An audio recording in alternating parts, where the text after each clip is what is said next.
பிஸ்மில்லாஹிர்ரஹ்மானிர்ரஹீம். எமது உறவுகளோடு நாம் தொடர்ந்தேர்ச்சியாக செய்து வருகின்ற இந்த கருத்து பதிவிலே இன்று ஒரு சுவாரஸ்யமான சம்பவத்தை உங்களோடு பகிர்ந்து கொள்ள விரும்புகிறேன். அது 1988ஆம் ஆண்டு அன்றைய மிகச்சிறிய இளைஞனாக இருக்கின்ற காலத்தில் நடந்த ஒரு சுவாரஸ்யமான அரசியல் சார்ந்த ஒரு சம்பவம் இது.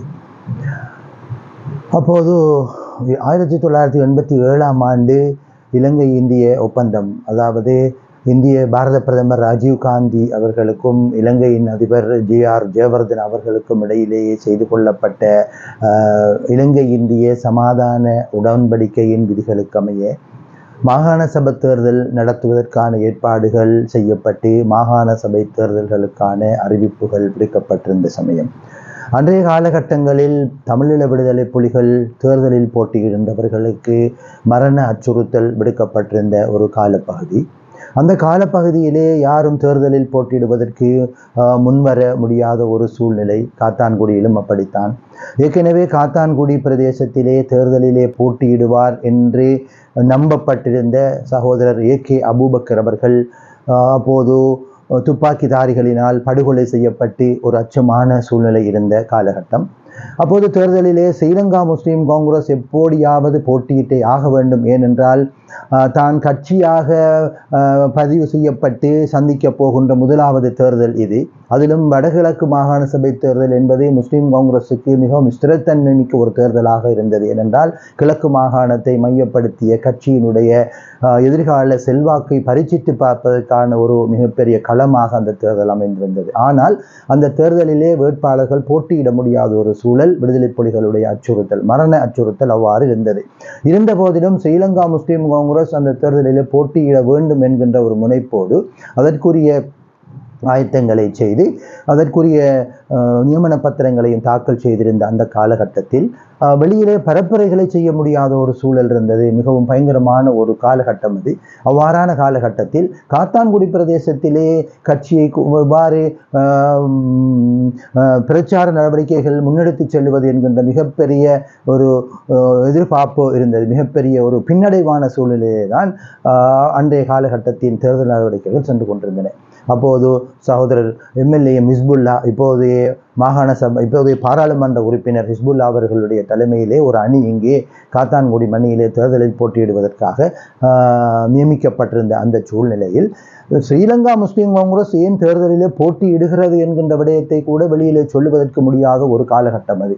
அவ்வாறான மிக பயங்கரமான ஒரு சூழல் இந்திய அமைதி காக்கும் படையினருடைய கட்டுப்பாட்டிலே வடகிழக்கு பிரதேசம் இருந்த அன்றைய காலகட்டத்தில் உண்மையிலேயே சகோதரர் ஹிஸ்புல்லா அவர்கள் அன்றைய காலப்பகுதியில் கொழும்பிலே தான் கூடுதலான காலம் தங்கி இருந்தார். ஏனென்று சொன்னால் இங்கே அவருக்கு பாதுகாப்பில்லை.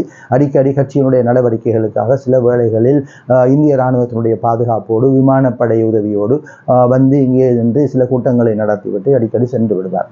அந்த சூழ்நிலையில் ஒரு நாள் சகோதரர் ஹிஸ்புல்லா அவர்கள், அப்போது ஸ்ரீலங்கா முஸ்லீம் காங்கிரஸினுடைய கட்சியினுடைய அலுவலகம் இப்போது சம்பத் வங்கிக்கு பக்கத்திலே இருக்கின்ற, அதாவது அந்த உவைஸுடைய பேப்பர் கடைக்கு முன்னால் இருக்கின்ற அந்த அமீன், கொழும்பிலே இருக்கின்ற சகோதரர் அமீன் அவர்களுடைய இல்லத்திலே தான் இயங்கி வந்தது. அப்போது அங்கே ஒரு சிறிய கூட்டத்திலே இருந்த ஹிஸ்புல்லா சொன்னார், வாகனம் ஒன்றை எடுத்து நாம் பிரச்சாரத்துக்காக கொண்டு செல்லுவோம். பிரச்சாரத்துக்காக வீதி விளம்பரங்களை செய்கின்ற போது மக்களுக்கு கட்சி தேர்தலிலே போட்டி இடுகின்றது என்கின்ற விவரம் வெளியிலே தெரிய வரும் என்று. ஆனால் பல இடங்களிலும் நாங்கள் வாகனங்களை தேடி பார்த்தோம், வாகனங்கள் கிடைக்கவே இல்லை. யாரும் வாகனங்களை தருவதற்கு தயார் நிலையிலும் இல்லை. ஏனென்றால் வாகனங்களில் செல்லுகின்ற போது வாகனங்களை அடையாளப்படுத்தி விடுதலை புலிகள் கொண்டு விடுவார்கள் அல்லது விடுதலை புலிகள் தாக்குதல் நடத்தி பழி வாங்கி விடுவார்கள் என்கின்ற பயத்திலே யாரும் வாகனங்களை தருவதாக இல்லை. அந்த சூழ்நிலையில் சகோதரர் ஹிஸ்புல்லா அவர்கள் ஒரு கடிதம் ஒன்றை தந்து என்னை ஏறாவூருக்கு அனுப்பி வைத்தார். ஏறாவூரிலே அப்போது மாகாண சபை உறுப்பினராக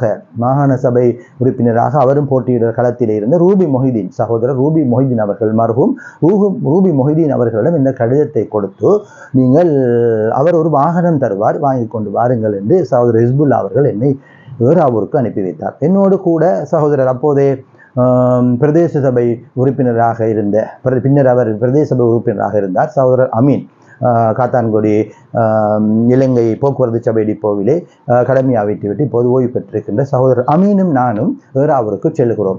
ஏறாவூருக்கு சென்றால் அன்றைய தினம் வடகிழக்கு தழுவிய ஒரு பாரிய ஹர்த்தால் நடவடிக்கை மேற்கொள்ளப்பட்டிருக்கிறது.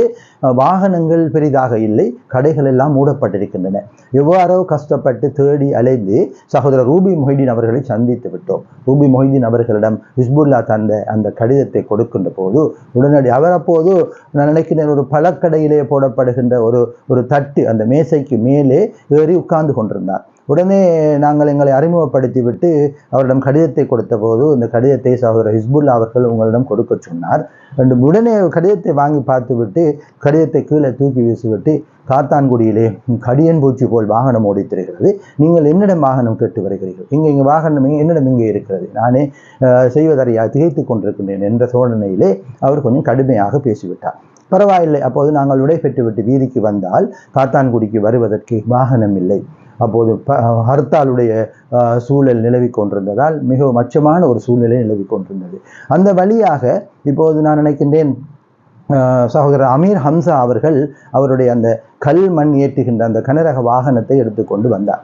அந்த வழியாக வந்து கொண்டிருந்தார். அப்போது நானும் சகோதரர் அமீன் அவர்களும் அந்த கல் லொரியிலே ஏறி காத்தாங்குடிக்கு வந்து விட்டோம். காத்தாங்குடிக்கு வந்து விடயத்தை சகோதரர் ஹிஸ்புல்லா அவர்களிடம் சொல்லுகின்ற போது அங்கே 2 நபர்கள் உட்கார்ந்திருக்கிறார்கள். அவர் எங்களுக்கு யார் என்று தெரியாது. 2 நபர்கள் உட்கார்ந்திருக்கிறார்கள். அப்போது ஹிஸ்புல்லா அவர் கேட்டார், நான் சொன்னேன் விடயத்தை, இப்படி அவர் வாகனம் இல்லை என்று சொல்லுகிறார், நாங்கள் என்ன செய்வது, இப்போது வந்து விட்டோம் என்று சொல்லி. உடனே அவர்கள் கேட்டார்கள், என்ன ஹிஸ்புல்லா சொன்னார், இப்படி நாங்கள் பிரச்சாரத்துக்கு செல்ல வேண்டும், வாகனம் இல்லை, வாகனத்தை தேடிக்கொண்டிருக்கிறோம் என்று. உடனடியாக அவர் சொன்னார், நான் வந்த வாகனத்தை, என்னுடைய வாகனத்தை எடுத்து செல்லுங்கள் என்று சொன்னார். அப்போதுதான் எனக்கு அறிய முடிந்தது, அவ்வாறு சொன்னவர் வடமேல் மாகாண சபை உறுப்பினர் டாக்டர் IM இல்யாஸ்.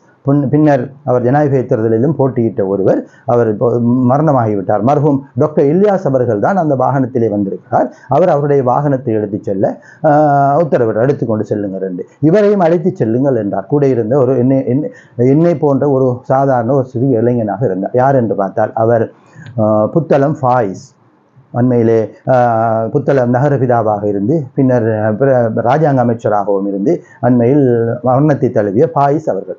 அப்போது நானும் ஃபாயிஸ் அவர்களும் வெளியிலே வந்து ஒரு வாகனத்தை எடுத்து பிரச்சாரத்துக்கு செல்லுகின்ற போது நிறைய எங்களுடைய கட்சியிலே இருந்த பலரை அழைத்தால் அனைவரும் பயந்தார்கள், வர முடியாது என்று சொல்லி.